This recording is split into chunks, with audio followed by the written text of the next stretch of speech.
Чтобы изготовить мебель своими руками из дерева, нужен определенный набор инструмента. И сегодняшний рассказ вот про такой инструмент для сборки мебели. Это мебельный кондуктор для сверления отверстий, присадку отверстий под шканты, если сборка мебели на шкантах, присадку отверстий под конфирматы. Поводом для данного видео послужил повышенный интерес к этому кондуктору, проявленный зрителями в предыдущем рассказе про изготовление кровати своими руками. А также, что мне показалось странным, найдены в интернете многочисленные негативные отзывы о нем, суть которых сводилась к одному. С этим кондуктором точно просверлить отверстие невозможно. Я хотел бы показать, что это не совсем так, а точнее совсем не так, и он очень даже выручает при отсутствии специального дорогого профессионального инструмента. Здравствуйте, меня зовут Юрий, и я рад вас всех приветствовать на своем канале.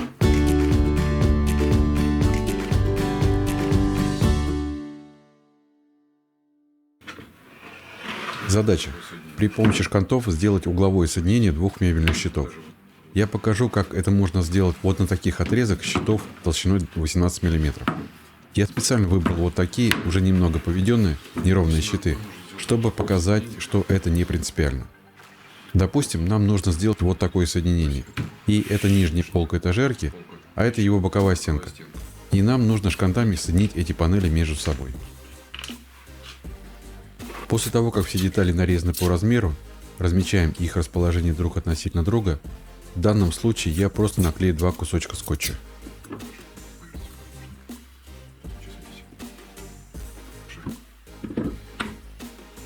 В торце нижней полки нужно пробить 4 отверстия.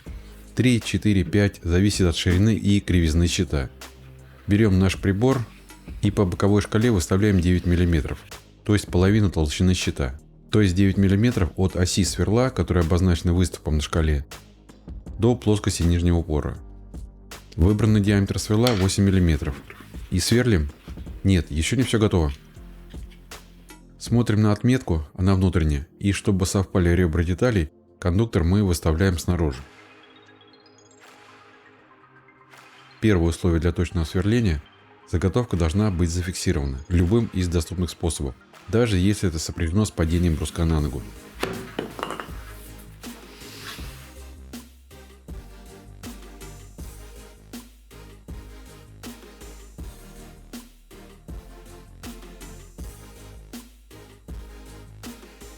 Второе правило точного сверления – кондуктор желательно неподвижно зафиксировать на заготовке.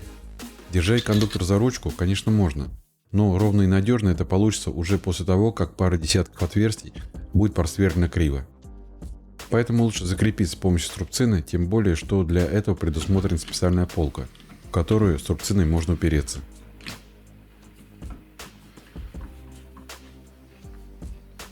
Третье правило точного сверления – это выбор сверла. Почему-то бытует мнение, что если мы сверлим древесину, то нужно использовать сверло по дереву, вот с такой заточкой. На самом деле при сверлении в торец получается вдоль волокон.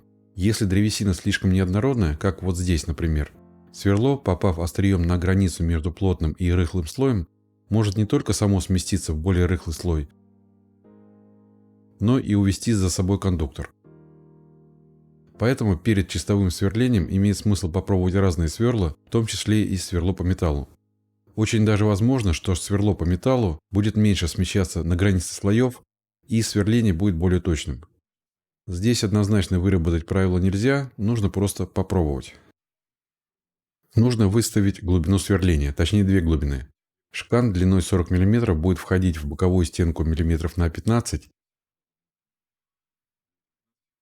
и, соответственно, в торец нижней полки нужно заглубиться на 25 мм, не забыв добавить 1-1,5 мм на излишки клея. От заготовки до верхней плоскости барабана 30 мм, то есть от упора на сверле до его острия нужно выставить 57 мм. В продаже существует ограничитель для сверления вот такого плана. Кольцо с шестигранником бывает на 6, 8, 10 мм.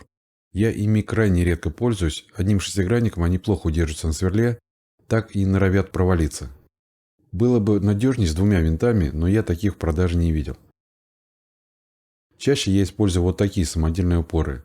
Сделаны они из обрезков круглых палочек с просверленным отверстием на 8 мм.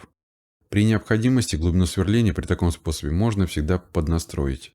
И главное, просто решается задача выставления двух размеров, будет видно чуть позже.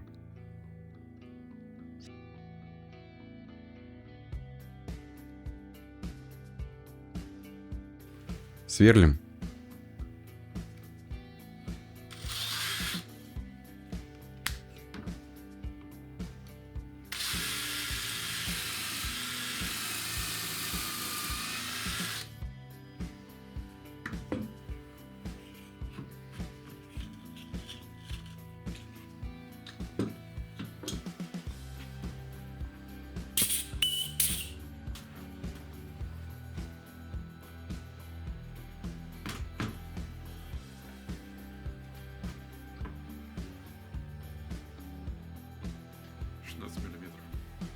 Далее примерно, ключевое слово здесь примерно, отмечаем и сверлим еще 3 отверстия.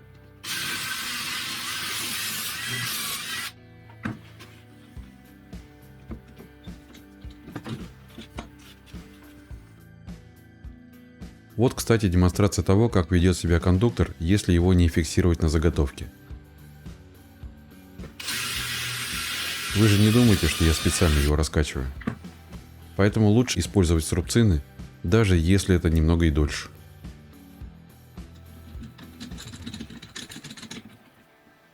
Как вы видите, я еще ни разу не применял разметку, ну кроме как примерно обозначить места под отверстия. Далее нужно просверлить отверстие боковой стенки нашего воображаемого шкафчика.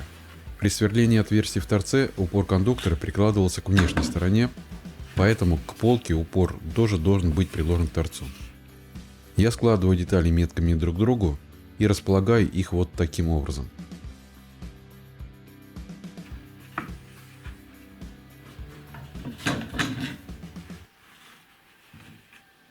Беру кондуктор и, не меняя настроек упора, прикладываю его к нижней детали. Совмещаю и равняю передние кромки деталей и верхнюю деталь прижимаю к кондуктору.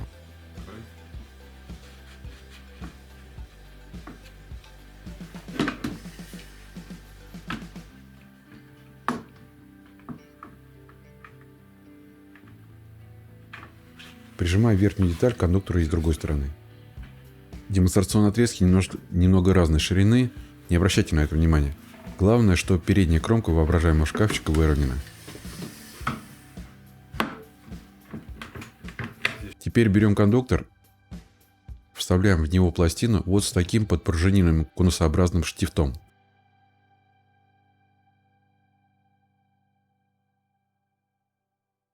Этот штифт мы вставляем в уже просверленное отверстие в верхней заготовке и прижимаем. И можем сверлить, хотя нет, еще не можем, поскольку не поменяли глубину сверления. Сейчас выставлена большая глубина, мы просто добавляем сюда еще одну шайбу нужной нам высоты и сразу получаем вторую глубину сверления. Получаем вылет сверла 45 мм, то есть 30 мм высота кондуктора и 15 мм глубина отверстия. Вот теперь точно можно сверлить. Нужно ли и здесь применять струбцины? В принципе, уже нет. Совершенно другая площадь опоры, можно вполне надежно удержать и рукой.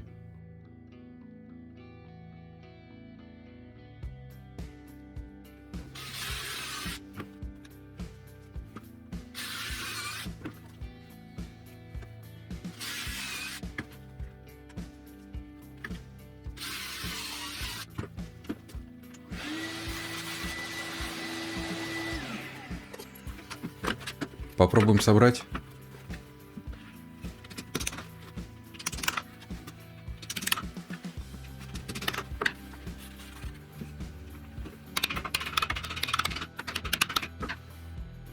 Видна некоторая нестыковка по краям, но это связано не с присадкой отверстий, а с изначально неровностью заготовок. Если помните, я именно такие и брал для демонстрации. При склейке мы в любом случае будем стягивать детали, и эти щели пропадут.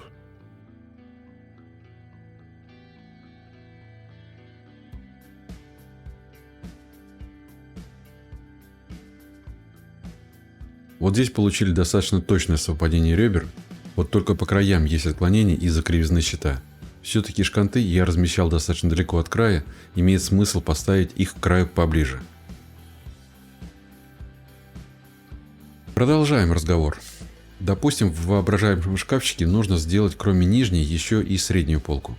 То есть вот такое соединение тоже на шкантах. Вот здесь первый раз используется разметка. На боковой стенке проводим осевую линию полки.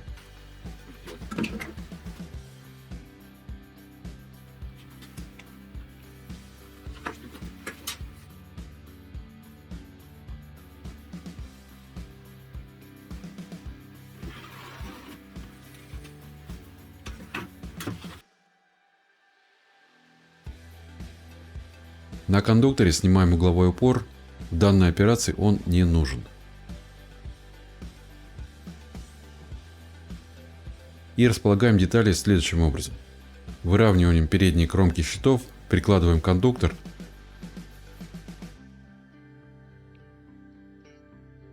Совмещаем ось сверла, обозначенную выступом на шкале, с разметкой и фиксируем.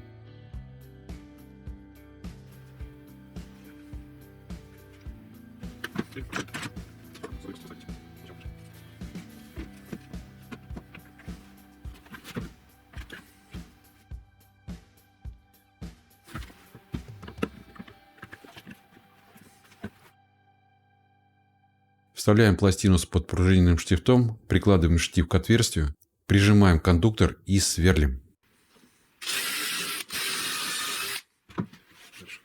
А пока я сверлю, хотел бы сказать огромное спасибо зрителям за проявленную активность в виде комментариев под моими предыдущими роликами. Мои ролики все чаще показываются в рекомендациях, и это ваша заслуга. Если вам не совсем уж сложно, оставьте любой комментарий под этим видео.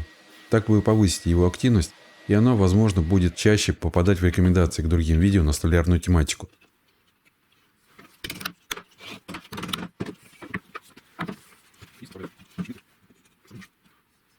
Проверяем результат. Отверстия совпали исключительно.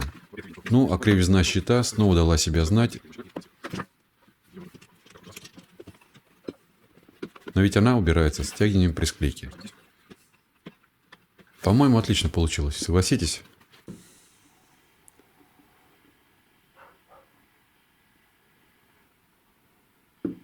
Если вдруг по какой-то причине сборка изделия осуществляется на конфирматы, ну, например, с ДСП, то здесь кондуктор тоже кстати. Сначала сверлим отверстие под шканты сверлом диаметром 8 мм. Затем, не меняя положение углового упора, просто поворачиваем барабан, выставляя нужный диаметр, например, 5 мм.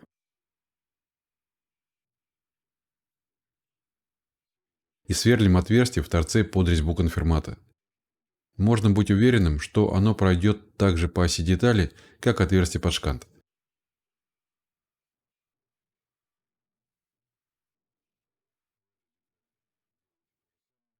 Во второй детали точно так же сверлится отверстие диаметром 5 мм, а затем с обратной стороны можно рассверлить отверстие под шляпку конфирмата, взяв, например, вот такое сверло. Ну или обычными сверлами, подобрав нужный диаметр, и лишний раз покрутив барабан на кондукторе. Как я уже говорил в предыдущем видео, этот кондуктор при правильном использовании очень даже облегчает точность сверления отверстий. Из того, что мне не понравилось, так это плохо читаемая шкала. Приходится надевать очки при настройке. Но поскольку перенастройка выполняется нечасто, с этим можно смириться. Ну и второе, это в общем-то бесполезная ручка. Мне держать за нее кондуктор крайне неудобно, и я предпочитаю держать за корпус. Хотя определенная польза от ручки все-таки есть. Можно просверлить в ней отверстие и удобно хранить кондуктор на гвоздике на стене.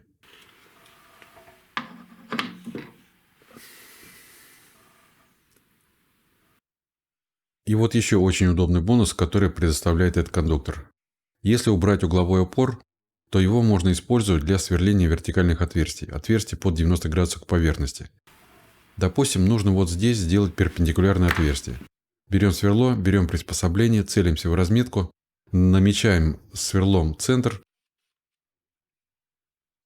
опускаем кондуктор, прижимаем и сверлим. Отверстие идеально перпендикулярно. Более того, бывают случаи, когда удобно использовать для этой цели только сам барабан.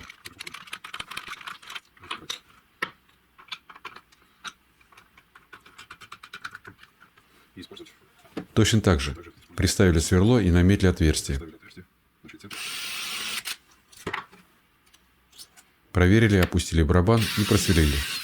А отверстие в барабане от 3 до 12 мм, что очень удобно.